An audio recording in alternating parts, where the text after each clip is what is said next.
শ্রমিক union registration number 2260 আয়োজিত আজকে মহান মে দিবসের সম্মানিত সভাপতি আছেন উপস্থিত আমার বিভিন্ন থানা নেতৃবৃন্দ, কেন্দ্রীয় নেতৃবৃন্দ, বিভিন্ন হোয়াটসঅ্যাপ গ্রুপের নেতৃবৃন্দ, আমার থানা কমিটির নেতৃবৃন্দ এবং যারা যারা আমাদের সদস্যবৃন্দরা আছেন সবাইকে আসসালামু আলাইকুম ওয়া রাহমাতুল্লাহি ওয়া বারাকাতুহু।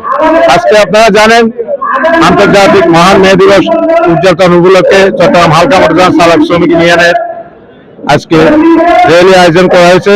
সেই র্যালিতে আমরা সবাই অংশগ্রহণ করছি এবং আজকে হাজার হাজার মানুষ একটাই দাবি, তাদের 8 ঘন্টার কাজের দাবি এবং তাদেরকে বৈষম্যমূলক যে ঈদ বোনাস ছুটিগুলা এবং সরকারি ছুটিগুলা, বিভিন্ন নিয়োগপত্র সহ সকল দাবি দাওয়া নিয়ে সবাই ঐক্যবদ্ধ হয়ে সবাই আন্দোলনে ঝাঁপিয়ে পড়ছে।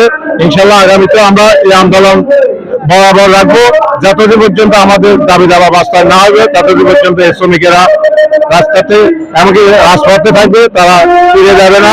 ইনশাল্লাহ জানাতে চাই শ্রমিকদের দাবি দেওয়া বাস্তবায়ন হবে একদিন না একদিন, তাদের ঐক্যবদ্ধ দিয়ে আশা করি আপনারা সবাই ঐক্যবদ্ধ হয়ে থাকবেন এই আশা রাখবো সবার কাছে। আমি ধন্যবাদ জানাই স্বাধীন বাংলাদেশ সংবাদপত্রকে, এই বলে আমার বক্তব্য শেষ করি। আমরা আসলে আমাদের শুরু থেকে একটা দাবি ছিল নিয়োগপত্র আমাদের চালকের এবং 8 ঘন্টা কাজের দাবি এবং দুঃখের হয়রানি, আমাদের কোনো কিছু এখনো পর্যন্ত পূরণ হয়নি। আমরা সেই থেকে আমরা এখনো পর্যন্ত কোনো দাবি দেওয়া আমাদের পূরণ হয়নি। সরকার 2018 কালো আইন বাতিলের দাবিতে আমরা অনেক আন্দোলন সংগ্রাম করতেছি। আজকে মহান মে দিবস উপলক্ষে আমরা 18 কালো আইনকে বাতিলের দাবি জানাচ্ছি এবং 8 ঘন্টা শ্রমিকের কাজের দাবি জানাচ্ছি এবং আমাদের শ্রমিকের ন্যূনতম মজুরি 22,000 টাকা দাবি জানাচ্ছি। আমি এই বর্তমান সরকারকে অনুরোধ করব, আমাদের এই সরকারের 18 আইনে যে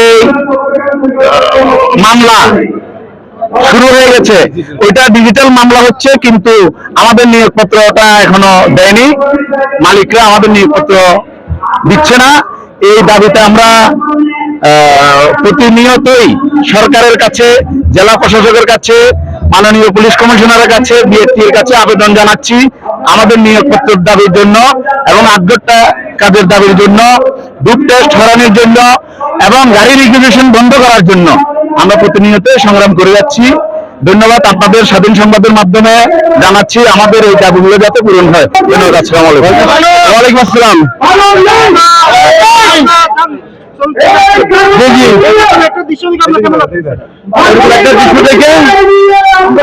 আমরা প্রতিবাদ জানাচ্ছি, আমরা নির্যাতিত।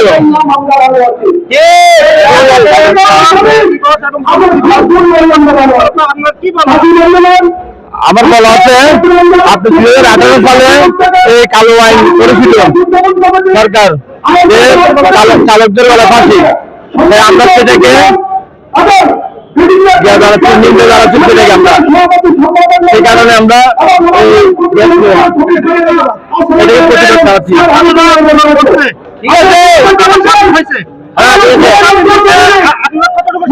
আমরা গণতন্ত্র স্বাধীন হয় নাই, আমরা স্বাধীন হয় নাই, আমরা একটি নিজে এখনো আছি।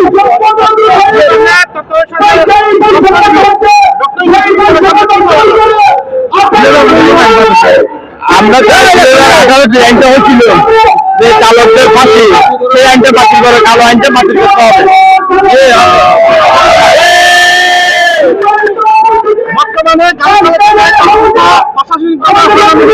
হয়রানি আমরা আগে নতুন হইতেছি, হয়রানি আমাদের আগে যে ছিলাম আগের চেয়ে বড় বেশি হয়রানি হইতেছি এখন।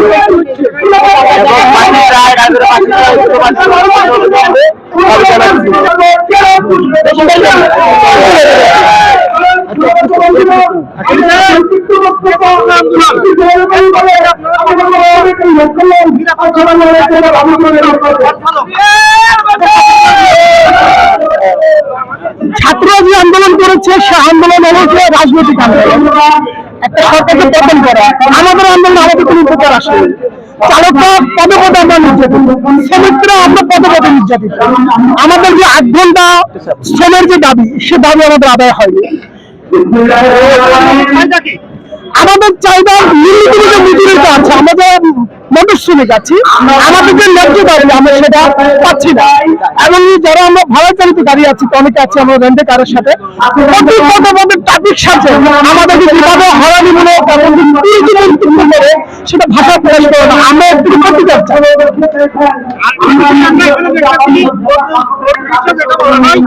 সে শ্রমিকরা কিন্তু এখানে যুক্ত হয়েছে সরকারের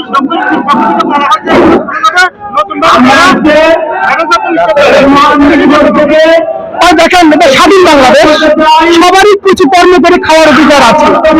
যদি অটো যদি অবৈধ হয় তাহলে কেন আমদানি করেছি আর কেন সেটা রাস্তায় ছাড়বে? আর চালকরা কেন তার প্রহার করবে প্রশাসনিক থেকে? যদি চালকদেরকে এই যে অটো যারা চালাচ্ছে তারা তো আমাদের ভাই, আমাদের বন্ধু, আমাদের সহকর্মী, তাদেরকে কর্ম পরিকল্পনা করে ওদেরকে সাহায্য করুক, আমরা তার সাথে আসবো। অবৈধ বলা যাবে না তখন যখন আপনি সরকারি ট্যাক্স দিয়ে পকেটের টাকায় ট্যাক্স দিয়ে আমদানি করছি, সেটা তো অবৈধ কিভাবে বলবেন? আর পুলিশ কি সেটা কোনো জড়িত নয়, জড়িত নয়? আগে এখানে করে হাত দিতে বলেন ডাক্তার ইউনূসকে। সাধারণ শ্রমিকদেরকে হয়রানি করে রাস্তায় অটো না চললে মনে হয় বেশি ভালো হয়, কারণ মনে হয় কিছু দিয়ে রাস্তা আছে।